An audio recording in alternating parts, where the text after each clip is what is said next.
Buenas noches, profesor Jairo. Mi nombre es María Isabel Pedras Aguilar y yo les vengo a compartir un poquito sobre la etapa de apertura, que se inició el 1 de febrero, que se constituye la empresa Moda Élite Distribuciones SAS con un capital suscrito de 150 millones, dividido en partes iguales entre 3 socios. Solo una de esas partes de ese capital queda pagada en la apertura y el resto se complementa en un plazo de 6 meses. Los aportes iniciales son: Fernando Soler da un aporte de 35 millones de pesos en efectivo, Carlos Medina con mercancía por 20 millones de pesos, que constituya pantalones, camisas y vestidos, y un computador portátil de 3 millones de pesos y un equipo de por valor de 12 millones de pesos. Don Roberto González da efectivo de 10 millones de pesos y un vehículo avaluado en 25 millones de pesos. Con estos aportes la empresa queda legalmente creada y con activos iniciales tanto en efectivo como en mercancía, equipo y vehículo. Entonces, como ustedes pueden ver aquí, aquí está el registro de capital suscrito y pagado, está el registro de constitución inicial, un poquito más detallado, como lo pueden observar, y pues le doy espacio a la siguiente compañerita. Hola, buenas noches, mucho gusto. Mi nombre es Angie Montañez y voy a explicar de forma muy sencilla cómo se registraron las operaciones contables en la empresa Moda Élite en la situación problema presentada cuando usamos el sistema de inventario permanente. Como vemos en el primer punto, en donde se especifica la fecha inicial, el 5 de febrero, se abre una cuenta corriente en el Banco de Vivienda por valor de 40 millones, donde se puede ver que está registrado la cuenta 1110, que se llama bancos, en el debe, y la cuenta 1105, que es caja, en el haber. También registramos lo que son unas compras de mercancía inmobiliaria. Si compramos a crédito, sube el inventario, también suben las cuentas por pagar. Si se paga en efectivo o por transferencia, disminuye caja o banco, dependiendo el punto. Cuando se realiza una venta, registramos dos cosas. Primero, la entrada de dinero o la cuenta por cobrar, y segundo, el costo de la mercancía vendida, como se puede identificar en cada asiento presentado. Y al finalizar todos los registros, calculamos los saldos de cada cuenta, lo que son bancos, cajas, clientes, proveedor o inventario. Tenemos un total de 17 puntos. Le doy paso a mi siguiente compañero. Buenas noches.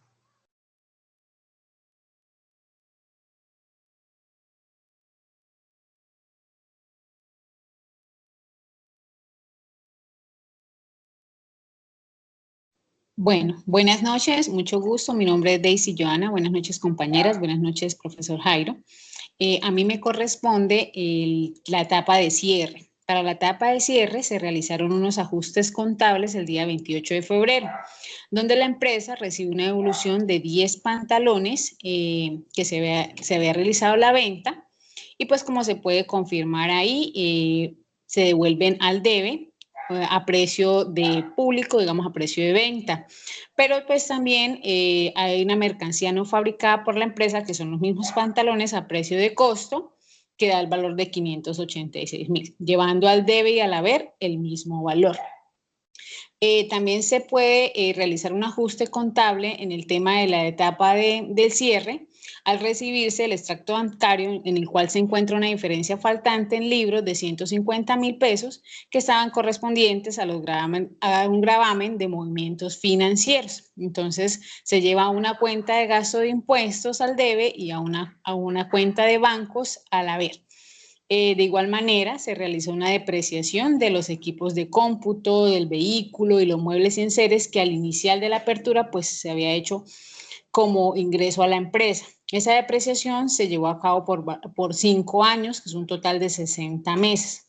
Entonces, ahí se puede determinar pues la depreciación dividida, el valor total de cada uno de los ítems: equipo de oficina, equipo de cómputo, flota de equipo de transporte, que fue el vehículo, se depreció a 5 años y ahí está el valor de la depreciación. Entonces, se llevaron a las cuentas de gastos de depreciación y depreciación acumulada.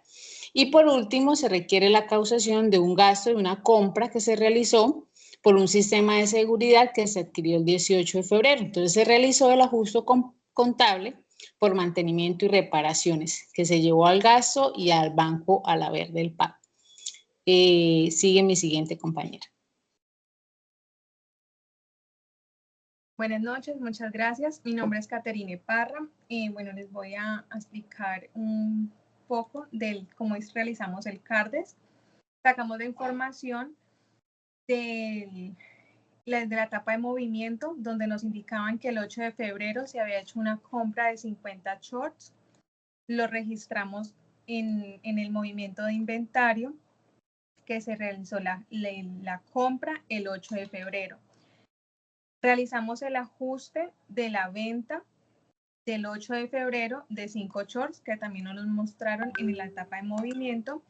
Y el 10 de febrero hubo otro ingreso, o sea, otra compra de 20 shorts, pero como el valor fue diferente, hicimos un valor de un promedio ponderado, donde realizamos aquí una fórmula donde donde sumamos el valor total que teníamos después de la primera venta con los 600,000 pesos que valieron los 20 shorts.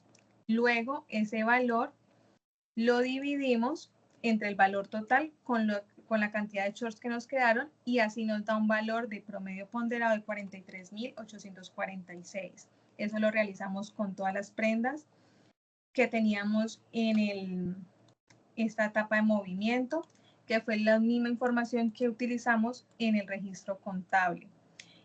Luego hicimos un balance de prueba donde colocamos todos los movimientos que realizamos en la etapa de apertura. Aquí colocamos toda la información, los valores que ingresaban y los que estaban en el debe, en el haber.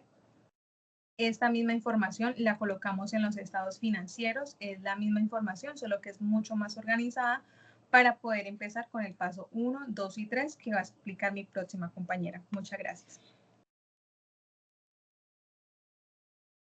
Hola, buenas noches. Mi nombre es Nicole Stephanie Paredes Chacón y voy a explicar los estados financieros.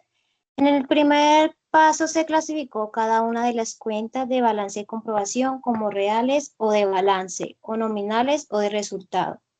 Luego las cuentas reales o de balance se clasificaron como activo, pasivo o patrimonio. A su vez, las cuentas nominales o de resultado se clasificaron como ingreso, costo o gasto, y finalmente las cuentas de activo y pasivo se clasificaron como corrientes y no corrientes. Al hacer la suma del debe, nos dio un total de 162.118.333, que da igual que el mismo resultado del haber, así que nos dan sumas iguales.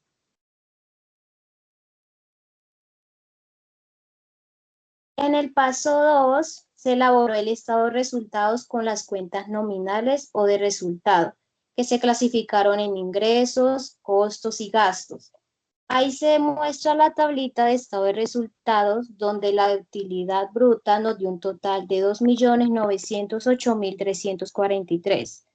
En la utilidad operativa nos dio un total de 3.574.990.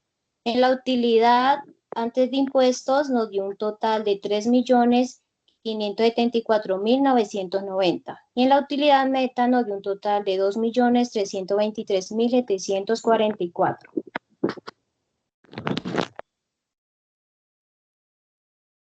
Y en el paso 3 se hizo el estado de situación financiera con las cuentas, se clasificó en corriente y no corriente, el pasivo también se clasificó en corriente y no corriente, y se hizo el estado de situación financiera, donde el total del activo corriente nos dio 107.137.343. El total del activo no corriente nos dio 41.791.667. Y el total del activo nos dio 148.925.010 pesos. Pasamos al pasivo corriente, que nos dio un total de 1.248.753, y pues el total del pasivo corriente no hay. Así que el total del pasivo nos da 1.248.753. Ahí pasamos al patrimonio, que el total de patrimonio nos dio 147.676.256. Y pues aquí se hace el total del pasivo más el patrimonio, que nos da 148.925.010 pesos, que es igual del activo. Muchas gracias.